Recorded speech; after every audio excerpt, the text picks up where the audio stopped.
I am so incredibly inspired and humbled by my next guest. Her name is Lindsey Ofcacek, and she's a founding partner of the Kentucky-based Lee Initiative, a nonprofit that was initially created to infuse diversity and equality into the restaurant industry, but has quickly pivoted from women's chef initiatives to relief efforts, providing meals and essentials to unemployed hospitality workers around the country. And now, she and her partner, Chef Edward Lee, are providing funds and zero-interest loans to small farmers and purveyors in tandem with Maker's Mark. Lindsey shared some incredible insights on how she's measuring success not in dollar amounts, but in terms of impact and equity. She also lends some tips on how to leverage partnerships with larger, ethically focused brands in order to get funding for social initiatives. A useful strategy not just for restaurant owners, but for any of us entrepreneurs out there. We also discussed why now is the time to be thinking small instead of big, and the joys of what she calls breakfast wine. Thanks so much for joining me, Lindsey. First of all, you're stuck in quarantine and you're a mom, so I want to give you a huge cheers because that is heroic work above all else. So thank you. Cheers to you. Yes, I am also having a drink. So. Yeah, girl, you deserve all the whiskey in the world for being a mom and working in the industry right now. So I am super fortunate that I have a really amazing partner who is taking over most of the homeschooling, which is really awesome.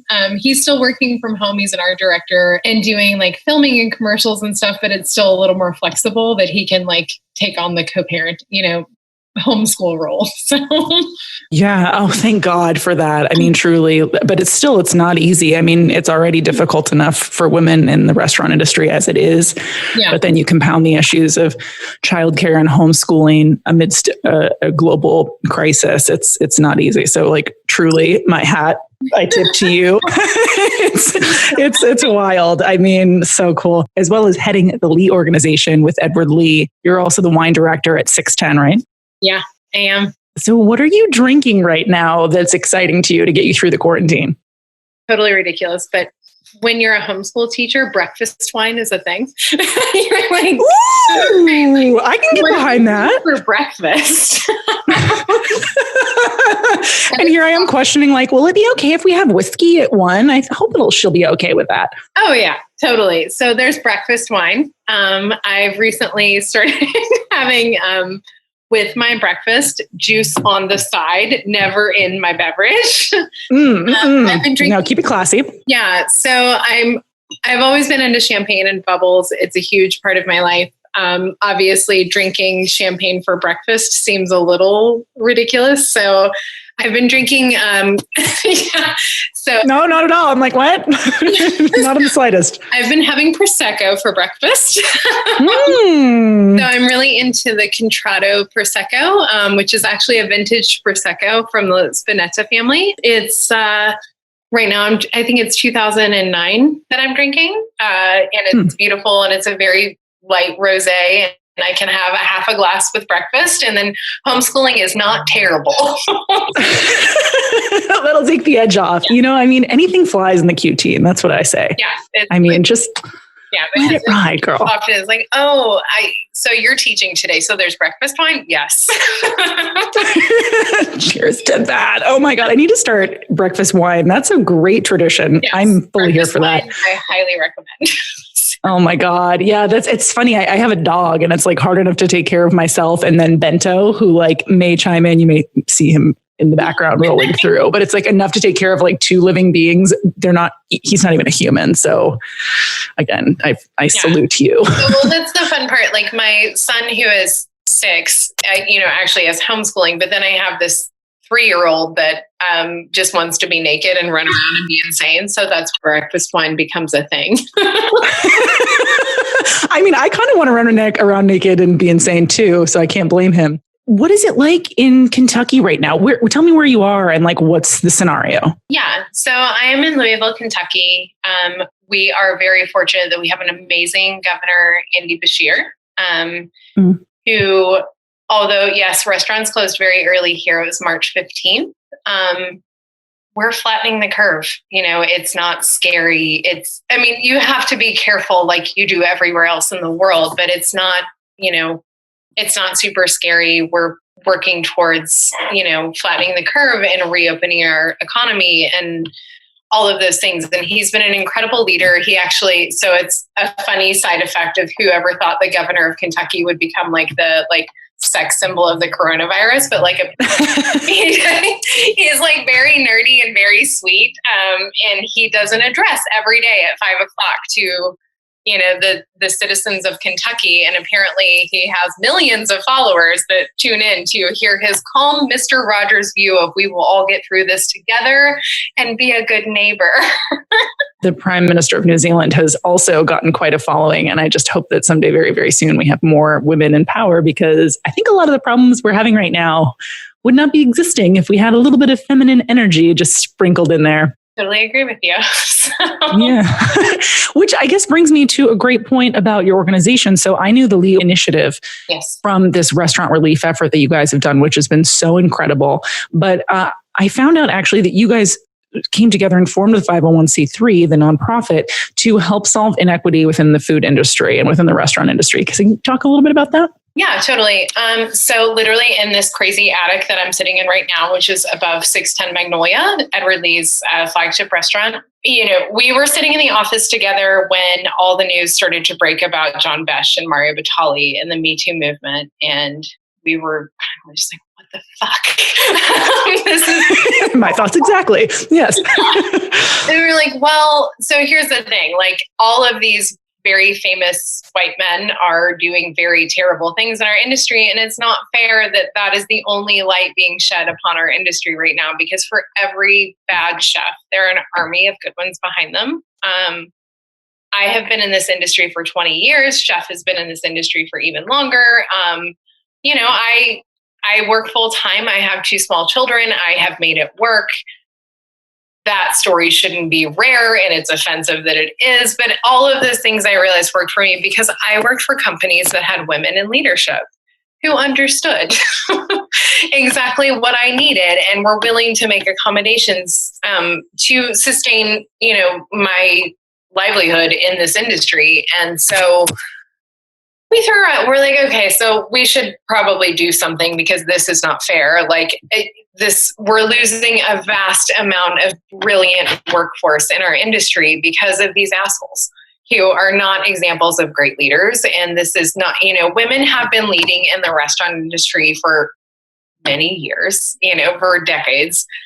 They're often the unsung heroes. And people don't talk about them as much, but they're there and they're running great and beautiful companies. And we had a lot of connections to those women across the country. And so we landed on a mentorship program. We're like, okay, the best thing that we can do for our industry is to get women in the beginning of their career or middle of their career, partnered with women who have risen the ranks, who have done this. They have started their own restaurant companies. They started as a line cook. They, went through the whole program. Now they own 6 restaurants. We need to pair them together. We need women to have a bigger safety net, a bigger community. And we need to talk about why, this is possible.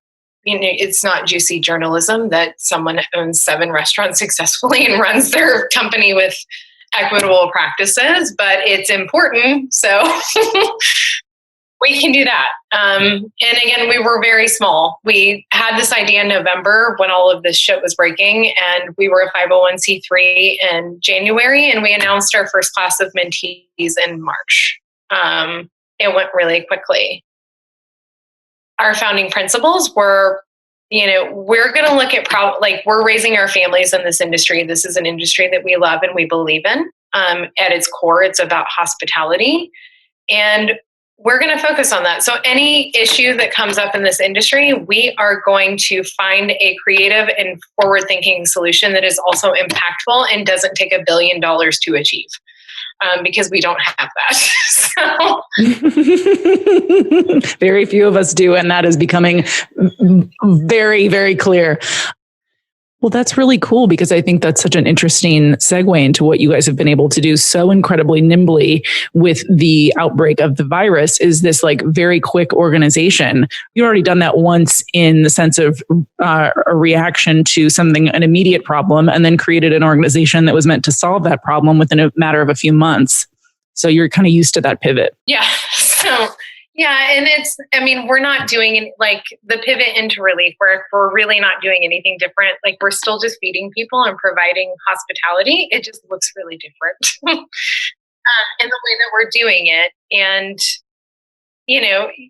it's 6 weeks ago, our big focus was more women in leadership. And now our focus is feeding people in our communities because that's what's important right now. Yeah. It's just that like immediate need. And I think, the thing that's been really unfortunate in all of this is that it really has exposed so many of the issues within the restaurant industry, issues with equitable pay, with healthcare, with, people of color, disproportionately experiencing issues and problems, that a lot of the wealthy just aren't. Can you talk a little bit about that, sort of what has been laid bare in this COVID crisis? So it's fairly obvious that people in this industry don't exactly have a safety net. We operate on razor thin margins. Our healthcare, yes, we provide healthcare to our employees, but it's, we have a very small company. It's not cheap. It's very expensive to do. Yeah. That has to really just hit home as a mother, to think about, oh my God, like not being able to provide. And I thought about but when I first had, when I had my kids, my first son, especially, I took time off. I had paid maternity leave, but it was still a struggle. So I was like, oh God, what would that have looked like if I had just lost my job, and it's, I could have just as easily been on the other side of this line. And there's also a thing with that where we don't want people to feel everyone who comes to see us, they're accepting aid for the first time. This is not a normal situation for them. And we want to get rid of some of that stigma for them. And so we really focus on making sure that every week we can hand out coffee or gelato or something that makes you feel normal, because this, and we're putting the meals that we put out in every location, not just ours. These are highly accoladed chefs putting together food. They're not going to half-ass this meal. This should be something that makes you feel good and warm and loved. And so we focus a lot on that for people too. Just, we get it. This is not a normal situation for you. Please don't be ashamed. This is not just charity. You're also giving us something to do. We really all just want to feed people. Let us No, absolutely. And I think, that's the thing that's been so inspiring. I think watching the hospitality industry react to this and, it's really getting back to the roots of what hospitality is all about. It's about taking care of a stranger, really. I think that, I would love root words, hospice, the word in hospital, hospitality. It means guest, and it's we're taking care of somebody that you don't know. And I think that that's so special. And, what you say really strikes a chord with me.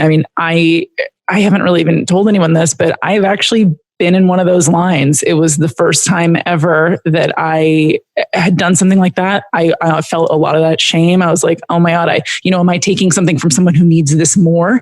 I'm out of work. I'm trying to file for unemployment. I can't get a loan. I haven't gotten my stimulus check. I'm freaking out financially. I'm doing what I can, creating a podcast, trying to stay busy in my mind and connect with people and share great news. But it's a really scary time. And just to see, people, chefs and front of house workers and businesses caring for us. It just it truly, I drove away and I was in tears. I was I can't, this is what this industry is about. And I feel like we've really lost sight of a lot of those things over the past couple of years, with all of the press and best of lists and television shows and all the things that we all love. Of course, it's great. But I think this is really a come to Jesus moment for the industry. Yeah. Well, and Stephanie and I talk about this a lot. The most gut wrenching emails I get are someone saying oh, I haven't been yet, but are you still doing your program? Because I didn't feel like I was totally in need. And I'm please come. Like you don't have to wait until you're desperate for someone to feed you. Like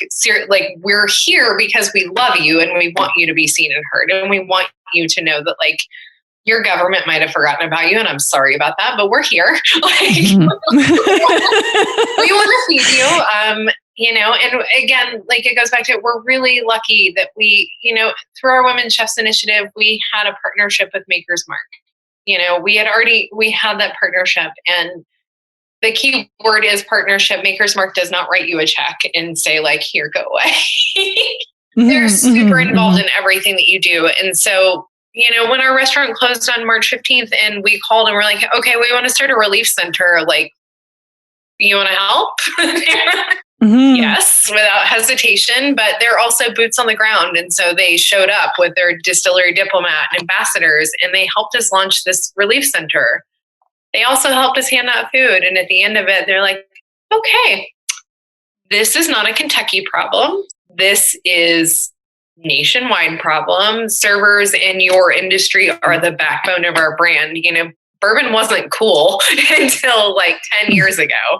And it's because of people like bartenders and, service staff that were like, oh, you should try this. We're in Kentucky, so it's a little different, but it wasn't cool anywhere else. And, they were like, so we don't have a foundation, but we have all these off-premise events or on-premise events scheduled for marketing and like Derby and all these things. And none of those things are going to happen this year. So what if we scrape that budget and we funnel it into doing cash infusions into restaurants across the country and open these everywhere? Oh, it's so inspiring. I will drink some bourbon to that. Yes. And so I will say through my program, one thing that our chefs do is the first project as the Women Chefs Collective is you go and make your own bourbon at Maker's Mark. So cool. Oh my God. I'm having class 1's bourbon right now, which is awesome. It's like 110.5 cask strength, but. Woo! So it's technically overproof bourbon. You could light it aflame, and that's good for cooking. And that's actually really great for the chefs to have something like that. Really delicious. And so they spend a whole day in a lab, like coming up with their feminine expression of bourbon, which is beautiful and actually very spicy, but very smooth. Like every lovely lady should be. Yeah. That's wonderful. Oh, how cool. Yeah. Again, like the gratitude that we're able to do this and like expand so rapidly. Like, yeah, we were all up 18 hours a day working and not sleeping, but we weren't helpless, and we had the ability to actually have direct impact on our restaurant families, which is all we could hope for. And in the meantime, we could also do, when we approach a restaurant to work with them, we give them enough funding to be able to reopen and rehire their staff for 4 to 5 weeks. And they can, feed their community with that, which from every chef I've talked to has had like this profound impact of like, oh, our restaurant's actually better than it's been in a long time. Like everyone's coming together and creating these menus and like putting so much care and pride because they know they're feeding their peers and they really care about it, which has been awesome to see. That's so cool. I think that there's this real return to our roots right now where everybody is kind of, getting back to connecting with our neighbors, connecting with our food sources, cooking for each other, trading. I'm trading a lot with my neighbors. And I think it's something that I think we were all really craving. I don't think we obviously could foreshadow what has happened and the way that it's happened. Certainly, I wouldn't wish it upon anybody, any human. But I think it's really, I think that the changes that will come from this are going to be profound and in many ways positive. Yeah. Well, I was actually talking to Caitlin, is someone that we brought on to help with the Lee Initiative this morning. And she's like, we've had all this growth because of this. And I would never wish this on anybody, but it's almost like someone laid out like, okay, we can either bring capitalism to the ground in the way that restaurants are functioning, like really fast and like change, or we can like slowly let it die out and change things. Well, no one gave us the option. It's dead. Yes. Look, I mean, I am like, I have to be candid. I went to UC Santa Cruz. I'm a little bit of a closeted hippie, not so closeted. It's pretty clear. But I've just always felt like this real need for revolution. And again, there were such deep-seated problems within our government, within our food system, within our healthcare system that have just been so exposed over the past month and a half. And it's like, again, I think that this is like, okay, we need to scrap this because it's not working for anyone. It's working for very, very few people. Right. And we all knew it. We just didn't know how to do something about it. Mother Nature has been like, all right, we got to fix this. I'm going to fix it for you. Gagoosh. Every time we talk about phase 2 and what we want to do to help rebuild, we're like, well, we're all starting with nothing. So we can really focus our energy on rebuilding the industry that we were striving for before, in a very slow way. Because now it's up to us. We have nothing to start from, so we can rebuild the way that we had always envisioned this industry to be. How I don't really know, but Right. I mean, but it's thankfully it is sort of this slow phase in. So we do have this opportunity that it's not like all of a sudden everything's starting up again. We do in California, we've got this phased out plan, and it's like, well, it gives you a little bit of an opportunity to explore. What are some things that you're thinking of, as you are thinking about restructuring and building a new industry, if you will? Yeah. So again, these are all just ideas. We had to act in 23 hours to start the first initiative. So we're like, okay, we're actually going to have some vision, big things that we're, focusing on right now is, if we're going to do cash infusions into the economy for the supply chain, those are going to be with small local farmers. Those are going to be with sustainable seafood companies, that have helped and stepped in and been good helpers, during this crisis. But also that supply chain, we don't have billions of dollars. But if I can do a $30,000 infusion to a pig farmer who's sustainably acting, that's an actually that's a life-changing thing that can ensure that you can still be a farmer and supply our restaurants. It's also not as, you're not going to have to go out of business because 300 people in your processing plant have COVID. So that is something I'd love to talk to you about, because you guys, are in a heartland of production, not just of bourbon, but also, as you mentioned, pork farming. We have seen what has happened with, Smithfield and Tyson and the horrific, slaughter of animals without being able to distribute them, and a looming food shortage. How do you, when you talk about reinfusing money, is that money that, Makers has then granted to you guys to distribute to farmers that you want to see live through this? How does that work? Our partnership with Makers is a partnership. And so we have done phase 1, and we feel like we're fully funded, to keep these kitchens open for relief until the end of May. Community support still helps, but I think we're there. So now we're looking at phase 2, and how do we raise money to help these people reopen and reopen for good? The supply chain and sustainability is very important to us. It is insanely important to Makers as a brand. It's what they're based upon. So it's a really easy fit for us to say, okay, so how do we raise money to work with these kitchens in the 19 cities that we're already in? But then also, can those kitchens be a liaison for picking 2 to 3 people who are running, minority owned businesses or businesses owned by women, and help them as well to make sure they're still a part of the landscape when this is over, and do we do that by attacking the supply chain and making that more sustainable and investing in farmers? Also, do we do 0 interest loans and have them paid back over 2 years? Everyone knows the PPP loan is not a good fit for most businesses. And so why is that? Because I actually have talked to a few of my chef friends, and they said, no, we're not going to be doing the PPP. Why is that? So from my understanding, I am not a restaurant owner, but I talk to a lot of them. And from my understanding of it, the deal with the PPP loan is you have to rehire 80% of your staff within a week, and then keep them on for 8 weeks at least. And it's, oh my God, within a week? Yeah. And it's not forgivable if you don't. Oh. So as we're like restaurants aren't open yet. So what are you hiring 80% of your staff back for? Right. Yeah, especially for everybody who like that makes so much sense. So the front of the house, if you're hiring back, you have to hire back front of house, and your whole business model has to shift to counter service or delivery for the foreseeable future. It just doesn't make sense, especially for a lot of these fine dining, or fast fine type restaurants. Yeah. Well, and it's like, I mean, for us, like I work at 610 as well, and we're a 12 table restaurant. That's like solely, a lot of our clients, like we're a special occasion restaurant. We're also like 6 courses, reservation only. A lot of our clientele is from out of town. No one's traveling. The Kentucky Derby's canceled. Right. Yeah. Life as we know it is canceled. So talk about that. The Derby, what impact has that had on hospitality, both your restaurant as well as the bourbon industry there?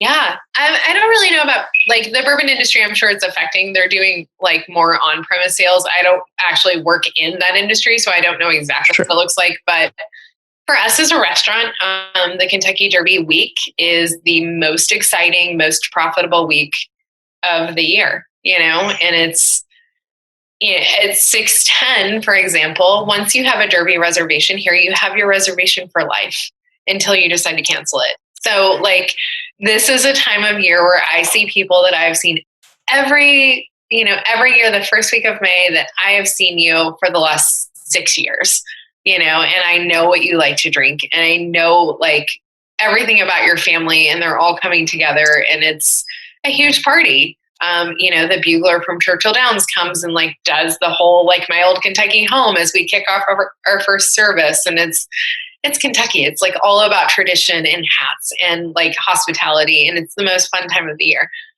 Mm-hmm. It is postponed until September. Oh, well, at least they've rescheduled it. That's great. Because a lot of our events here in Southern California have been full on canceled, and it's not going to happen until next year. Yeah. We don't know if it'll really happen. Everyone's like, oh, well, what about, because like it's the Kentucky Derby. It's not like anyone gets to run in it. Like there's a whole point system, and you have to be 3 years old, and like all these things. So who knows? Wow. I will say that tomorrow or Saturday, they have the virtual Derby, which they're actually doing through Churchill Downs and a lot of other brands to raise $2 million for COVID response efforts. So they're at least, we're all trying to make lemonade. Right.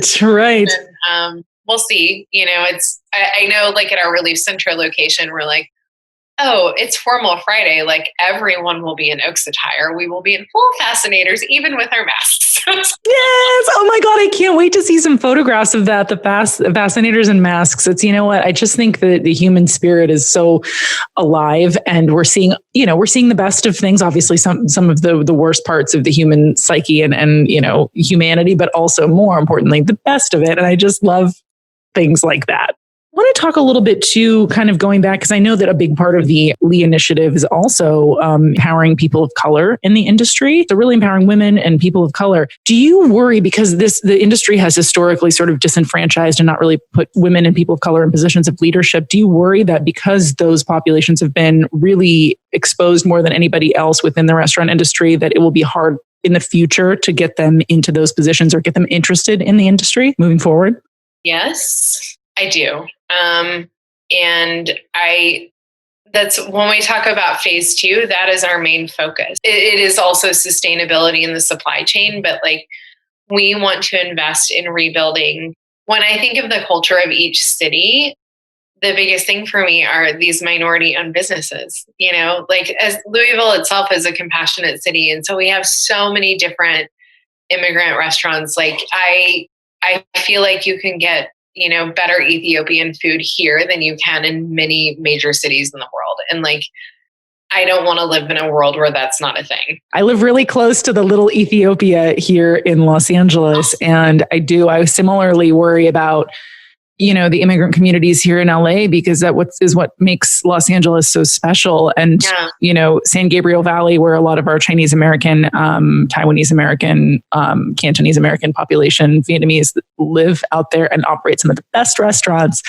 And they're really struggling. And, I was talking to a chef friend who's got family out there, and she's like, look, dude, like 75 to 80% of those restaurants probably aren't going to open again. And it's like, what is at stake here is profound, because that's like the culture of our city. Like, you can't have LA without great Chinese food. Like, you can't have it without great Mexican food, great Korean food. Like, it just doesn't, it's what built LA into a reputable city in terms of dining. Yeah. And so we can't have our landscape without that. There's a lot at risk. But do you feel like, so one, like my silver lining moment in this, there have been a couple and like relationships that I've formed with other women who are working in the industry, but a big one for me has been, we have corporate backers and we have Maker's Mark and we have all these different companies that we work with. 100% of the community has matched those donations in like $1 to $5 donations. Like, wow. And so for me, that like, it's really hard for people to give money right now and it's terrifying. So for me, it shows like, like we knew independent restaurants were important to people and to our culture and our communities. I didn't realize how important, like people, like I get emails and like letters in the mail and like these small donations that have just amounted to this like massive fund. And it's always with like a sweet little note, like, oh, like I haven't been able to eat out this week. And I realized how important that was to me and like how big, like every person has like their Sunday pizza place or their like special anniversary dinner place. Like, our culture doesn't exist without small independent restaurants at all. Absolutely. Yeah. I mean, it's the spirit of America, right? Is like the spirit of the entrepreneur, and here in the West, like manifest destiny. Like, I mean, obviously that comes at a cost, but it's like, we wouldn't be us without the small business owner. No. We wouldn't be us without, the hustling immigrant, it's like the first opportunity people are given a lot of times is in the restaurant. If you've been incarcerated or if you, don't yet have documentation, you can find and make something from yourself in a small restaurant. Well, I mean, just like people in general, I think like 90% of people, their first job is in a restaurant. So, and that's totally part of like when we started the Lee Initiative, that was a big part of it for the Women Chefs Initiative, because we're losing so much talent to people that are just like, your first job is in a restaurant and like someone sexually harasses you or abuses you. Like, why would you go back? Like, and you're a valuable person. Yeah. With like the whole world in front of you and, a different perspective too. So we need to create an environment that people want to be a part of. It's so important. And I think, like you said, representation really matters. Like seeing women, in the media, on television, women in positions of power, people of color in positions of power within the industry will only inspire more, people to get into the industry that historically have not. It's really cool what you guys are doing. I'm curious, as we talk about you guys obviously have the backing of Makers, which is fantastic. Like, what would be some advice that you would give to a restaurant or even any kind of business that's looking to kind of partner up? Because it sounds like that's a big part of this being a sustainable plan, is having that, though the community is supporting, certainly that backing is important too. And so, outside of Makers too, like we work with some other brands, and we work with like PNC Bank, which is actually relatively a smaller bank for the world at large. But they've always been our banking partner. And we work with small coffee companies, Mountain Valley Spring Water, like smaller companies. But honestly, when this happened, all we knew, like, literally, it was like March 15th, they're like, okay, tomorrow at 5:00, every restaurant is closed. So we just looked around at what resources and partnerships we already had, and made this work. In full disclosure, we started this entire initiative that way.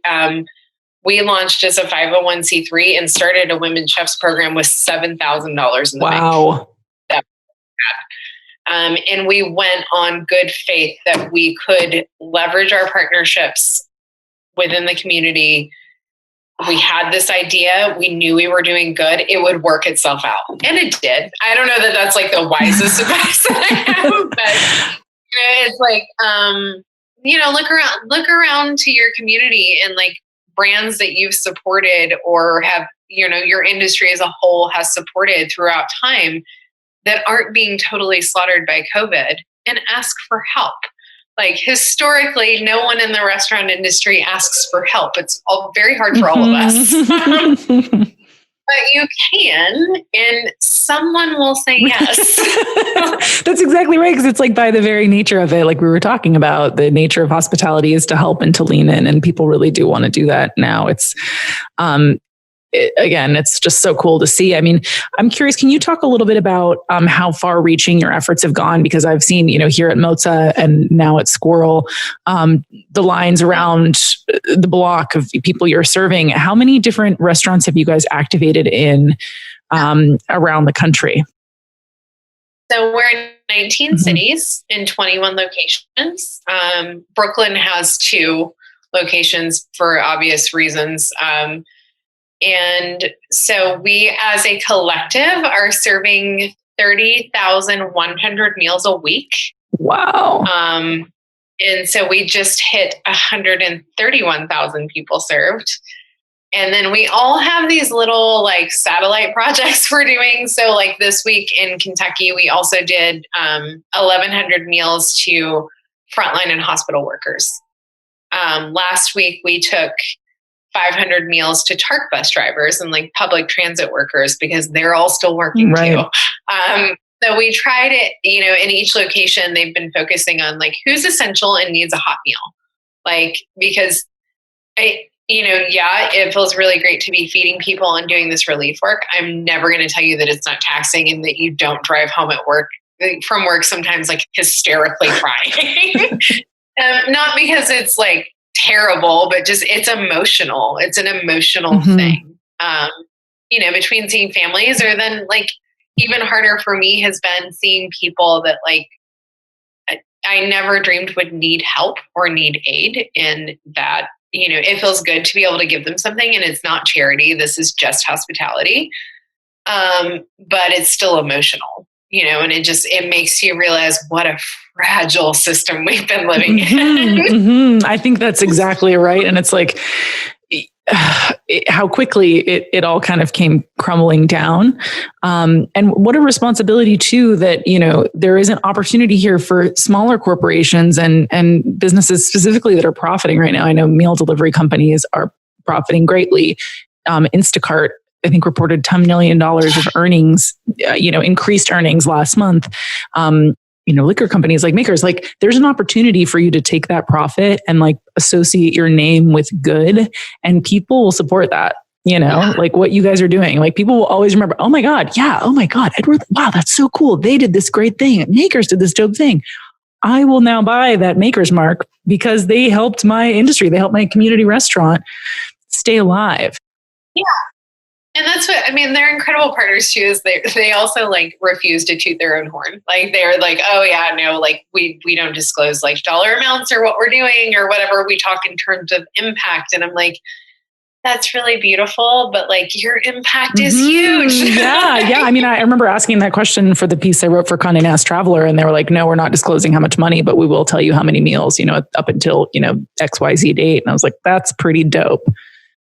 Well, yeah, and that's just how they are. They're like, and they've had women in leadership since the 50s. Like, their co-founder is Margie Samuels. Like, their battle cry is like, I am woman, hear me pour. Like my partner at the distillery, every single boss he has ever had has been a woman. Wow, that's cool. I love that.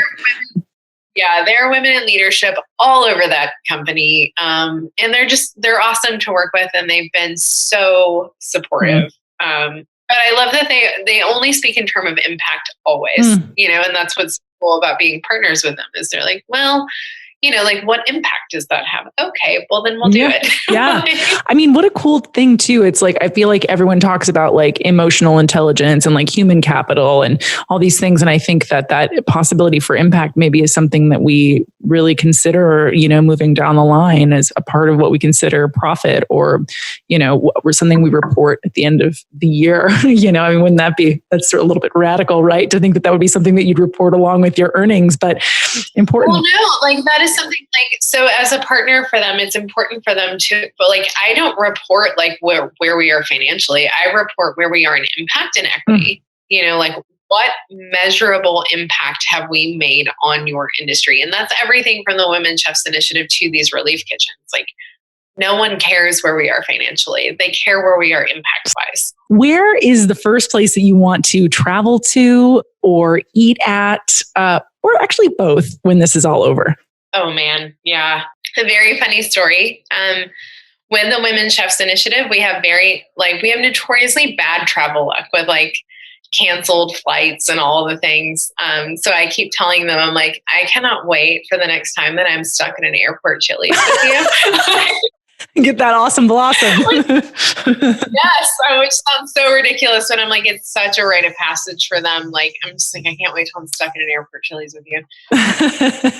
It's such it's a Murphy's Law of travel, though. I feel like I'm used to do a lot of travel for work, and it's one of those things that like everyone perceives it, and of course is a wonderful job, but there's always cancellations, overnights in really weird airports. You're just tired as all hell, and like I'm tired for other reasons now, but I do not miss jet lag. I do not miss like the way my belly feels after a week of just like funky, weird food that I love and I love to cover. But it's like, oh my God, that feeling of just like pure head to toe exhaustion, I do not miss at all. And like then like pounding Bloody Marys in an airport when you're sitting there for 10 hours for a flight delay. Yeah. And like a restaurant that you would never go to if it wasn't in an airport. I know. And it's like, I feel like they're even worse because of the contracts that they have. Like Chili's is not even a normal Chili's. It's like even worse than a normal Chili's. It's like incrementally worse.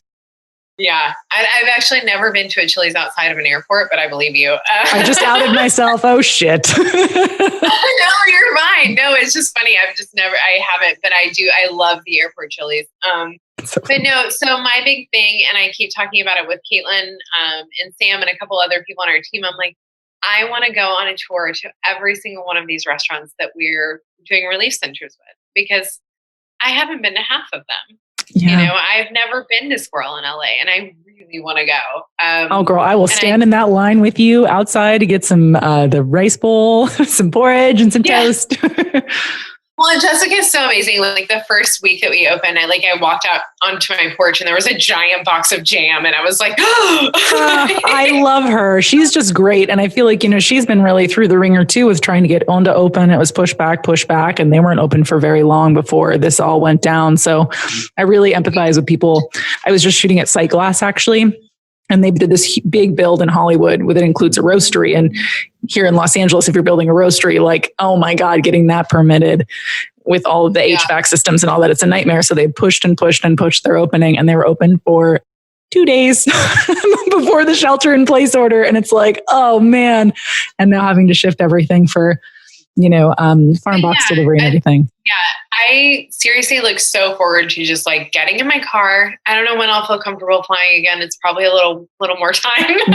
Yeah. Getting in my car and like going on a road trip and meeting all of these amazing people that we're working with, because I literally talk to them on the phone or email them probably, I don't know, 2 or 3 times a day, but I haven't met any of them in person. It's funny when I watch podcasts sometimes, I'm like, oh, that's what you look like. Oh my God. I love that. I want to meet all of these people that made this possible, because it's like with our partners in other cities, like, yeah, we're giving you funding and we're giving you like best practices and how we did it and like things, but like they have gone above and beyond like reaching out to contacts they have to get further funding. And like, that's one thing with the Lee Initiative, we're very small. So like 95% of your donation actually goes directly to the restaurant that you That's great. I mean, because there's there's not a board of directors and a CEO who's making, multi-million dollars. I mean, some of these larger nonprofits have that. Well, that's the thing. Like we have a board of directors, we have all these people, but we only have 2 paid employees. And like, Yeah. But I think the idea now, if there's one thing I think we can all take away from this, is that we need to start thinking small. Everything has gotten way too big.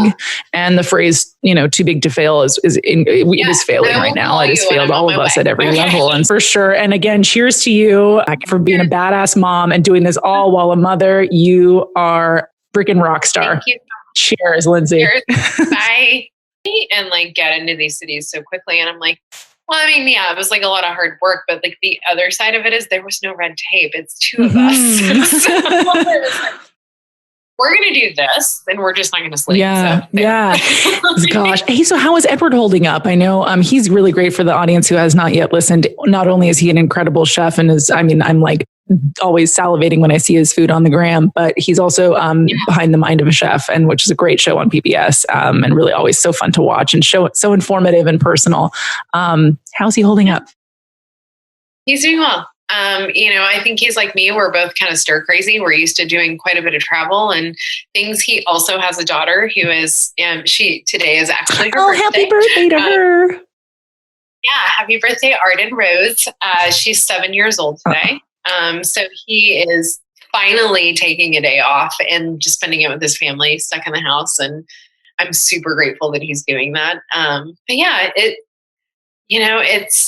we're all, we come to work, we are lucky that we're not totally quarantined. We get to come to this relief center. I'm sitting above it right now. And spend time together. Yeah, we're 6 feet apart and we have on masks and gloves, but we still get to be social with one another and we still get to see each other. And then, especially for our chefs, they still get to cook.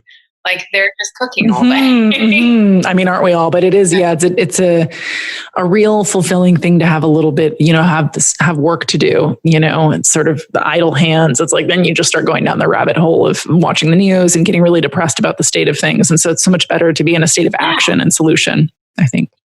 Yeah. And I learned that recently, especially I had a little more time on my hands. It's not as crazy as it was the first few weeks. And I watched the news for the first time. And then I was like, oh, I'm not doing that again. No, we're not going there. Yeah, I made the similar mistake. I love, watching Cuomo's debriefings and of course, Gavin Newsom's briefings for what's relevant here locally. I made the mistake of tuning into the presidential briefing about 2 weeks ago. And I was horrified by the way that he was treating journalists. And I was like, I can't, we're not doing that again, because it really got into my headspace. And I was like, you know what? This guy is completely irrelevant. We are going to render him as such, tune out and pay attention. Again, thinking small is something we can all really relate to. Supporting small businesses like what you guys are doing, not just now, but as we move out of this, it's something that we really, need to remember is what is the world that we envision and how can we as consumers and diners and cooks, continue to support that? Well, I think it all just goes to as we come through this, we realize spend your dollars where it counts, where it's actually felt and has impact. We could probably all learn something from Maker's Mark, measure your impact. Right. Exactly. I mean, it was crazy. Like I said, I was shooting at Sightglass. I came back and had a, big aha moment. Right on my corner is a Starbucks, and the line was wrapped around the corner and going on into the street. And I was like, oh my God, here's this craft roastery. Granted, they're from San Francisco, but opening their first store in Los Angeles, struggling to just get by and hold on to their space. And yet people are lined up, spilling out onto the street at Starbucks. We need to really understand the impact that we have. We have power as consumers and creators to spread that word and put our money where our mouths are, truly, what we eat. Yeah, truly, the place that, and that's the thing, independent restaurateurs are the ones that are stepping up and creating relief centers or creating, funds and contributing to webinars and continuing education and all these things.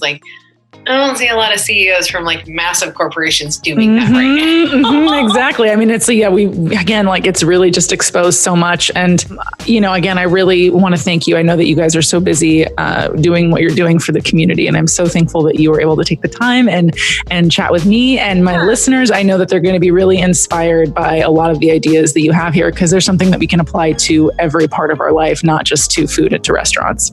Thank you so much for having me. It was great to chat with you. I first Like I was really freaked out about doing podcasts, but now it's like super fun to take an hour out of your day and be in someone else's space. Hopefully we'll be able to see each other in real life at Squirrel sooner rather than later. Yeah, I will call you when I'm on my way. Okay. Oh, yeah, for sure. And again, cheers to you for being a badass mom and doing this all while a mother. You are a freaking rock star. Cheers, Lindsey. Thank you. Cheers. Bye.